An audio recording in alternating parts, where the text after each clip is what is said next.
Eh, kalau melihat dari kondisinya sekarang ini, kalau idealnya kan kita kalau melihat kalau mau melihat kemajuan satu bangsa atau kemajuan satu daerah itu kan paling tidak mesti baik di tingkat perencanaan, dalam apa di tingkat apa namanya rancang bangun dulu gitu ya. Rancang bangunnya bagus, aturannya bagus, law enforcementnya bagus, ketemu dengan pemimpin yang baik gitu kan.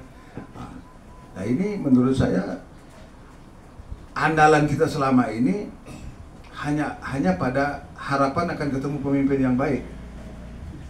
Karena menurut saya hukum yang rancang bangun Bali sekarang ini yang kita tunduk pada tentang undang-undang tentang pemerintahan daerah itu, menurut saya tidak akan memungkinkan kita untuk ya secara maksimal kalau mau optimis sedikit ya, untuk secara maksimal bisa keluar dari Bali Kumalang itu. Ya walaupun kita sayang sama Bali gitu ya. Karena begini ya, ini saya waktu kemarin membagikan tulisan saya Pak Man ya di grup Ampek Cendekia itu bagian dari tulisan saya yang buku saya sungguh mencemaskan Bali itu. Saya sih bermimpi pada waktu itu bahwa Bali ini sebenarnya kalau mau kita rancang bangunnya bagus itu mestinya Bali itu cukup satu daerah otonom aja di provinsi saja. Nah, sebab kalau misalnya begini, dengan pertanyaannya, kalau dikaitkan dengan filosofi otonomi daerah, apakah dengan otonomi di provinsi itu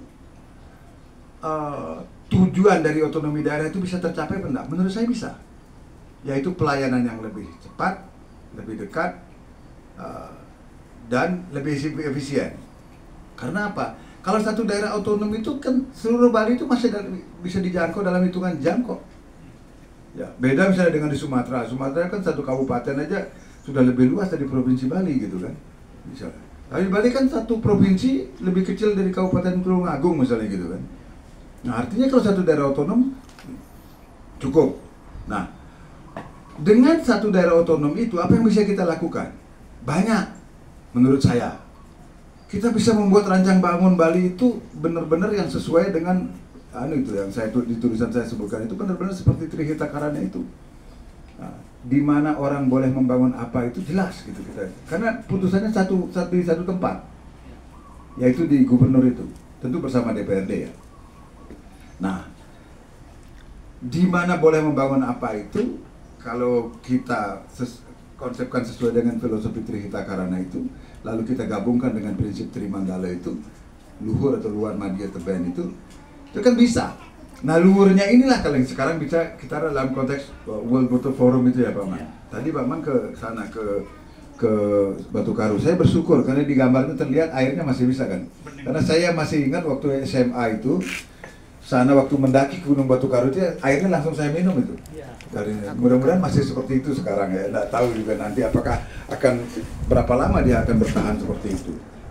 Karena di daerah Bangli, di kampung saya sendiri, di Kecamatan Susut, belum saya ngomong di Kabupaten Bangli dulu, Gede Sutarya mungkin tahu, entah berapa mata air yang sudah hilang itu. Berapa? Atau ada yang mengecil gitu. Misalnya kalau di kampung saya itu ada beberapa sumber Yahanakan namanya itu dulu yang disebut dari pancuran itu, yang keluar dari tebing itu. Ya benar tadi yang disebutkan, ada yang dia sudah berkurang debit airnya, ada yang hilang, ada yang berkurang debit airnya, ada yang satu yang dicoplok untuk dikomersilkan kan gitu. Nah, ya maka kan pertanyaan besarnya kemudian ini pasti sumbernya di mana? Pastilah ada di kepalanya Bali, di pegunungan Bali itu kan di pusat konservasi airnya itu kan gitu. Nah itulah yang saya dalam bayangan saya itu sebagai luurnya Bali kalau dalam konsep Trimandala itu kan luurnya kepalanya. Nah di bagian kepala itu apa yang aktivitas yang boleh dilakukan? Pastilah yang itu dia harus direboisasi, hutannya mesti dijaga karena itu si tanahnya yang kirinata kan begitu kalau kosmologi pemikiran orang Bali. Oleh karena itu maka di tempat yang namanya hulu itu janganlah membangun resort wisata dan sebagainya kan gitu. Kalau sekedar objek atau tempat persinggahan stopping place gitu apa-apa gitu kan. Nah, karena untuk menikmati keindahannya dan sebagainya. Nah, sekarang coba Anda bayangkan di Kintamani saja gitu ya. Ketika lewat di situ, orang mau lihat view ke Gunung Batur itu sudah dihalangi oleh kafe-kafe di sana kan. kafe-kafe di sana. Belum lagi kalau ketemu dengan Purnama Kedase. Wah, itu macetnya minta ampun, melebihi Sikomo itu kan. Ya. Nah, artinya itu mengapa demikian? Ya, salah satunya karena rancang bangun Bali itu dengan undang-undang yang sekarang. Rajanya di kabupaten kok, dia mau bikin apa? Di situ. Apalagi kalau misalnya DPRD-nya berhasil dikendalikan, ya nggak bisa, siapa yang mengawasi? Paling-paling yang teriak-teriak bangsanya kita, Pak Mangku, Gede Sutari, ya, terus tahu gitu, swasta yang kita dari dulu itu cuma yang bersuara mengandalkan media gitu loh. Itu kan sama dengan suara DPA itu kan.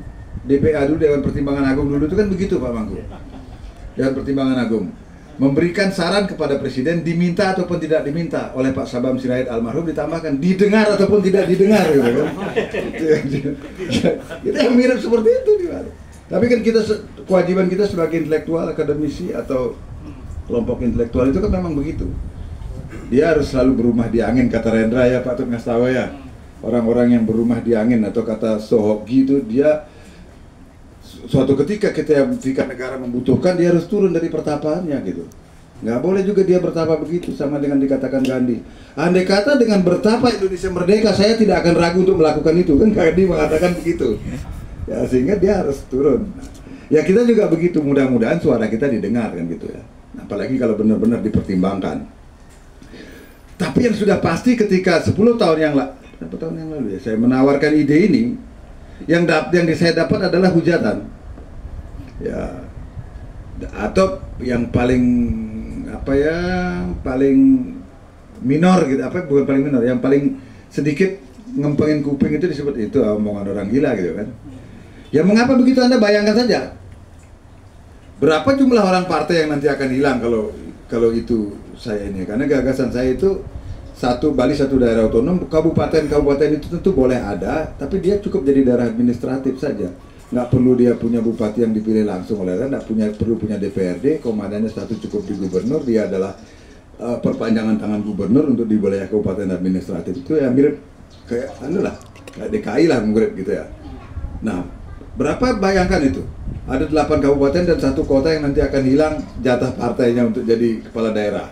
Ada 8 kabupaten dan 1 kota yang akan hilang jatahnya untuk jadi ketua DPRD dari partai. Ada berapa ketua komisi yang akan hilang jatahnya dari partai. Atau ada berapa nanti staf ahli juga akan ada yang nggak bisa lagi dibawa oleh itu. Makanya Alif sangat tidak populer. Karena kalau sudah tahu sangat tidak populer, kenapa masih disuarakan? Ya karena wajib menyuarakan itu. Karena belum ada yang bisa membuktikan pendapat saya salah, itu masalahnya. Kalau ada yang bisa membuktikan pendapat saya salah, saya akan ikut. Kan kalau intelektual itu kan begitu. Dia boleh salah, tapi dia tidak boleh berbohong. Sekarang sebaliknya, banyak intelektual yang berbohong. Itu loh Pak, bikin jurnal internasional yang itu loh, yang pakai joki itu, gimana? Mestinya dia ikut pacuan kuda aja kalau mau pakai joki, jadi dosen gitu loh. Nah, itu kan Pak Man ya nggak? Udah agak memalukan buat saya itu. Nah, jadi kalau dengan konsep Bali satu daerah otonom itu, nah ini sebenarnya dalam bayangan saya itu penguatan Bali itu akan terjadi. Penguatan Bali itu akan terjadi. Nah, karena sekarang ketimpangannya sangat terasa. Coba saya dari Pak Tari itu dari Kabupaten Bangli itu. Pak Giri Prasetyo itu kemana-mana dia itu bisa sambil ngibing, sambil bagi-bagi uang gitu kan. Kita di Bangli apa cuma nata rawas aja terus ini kan. Ya Pak, gimana ya? Nyambut Pak Giri Prasetyo. Nah, artinya itu ketimpangan itu terjadi karena ya tidak salah juga kan, karena undang-undang memberikan kesempatan begitu kan. Karena kepala daerah itu kan raja-raja di kabupaten-kabupaten dan kota itu. Nah sekarang terserah rajanya mau menggunakan apa. Kata filosof Talleyrand kan dia bilang begini, kekuasaan itu kan ibarat pedang. Kita bisa berbuat apa saja dengan pedang, kecuali duduk di atasnya. Salah kita duduk, jet kita robek kan gitu. Itu aja kan dengan filosofi kekuasaan itu. Nah, oleh karena itu maka tawaran saya itu, saya masih akan tetap ini.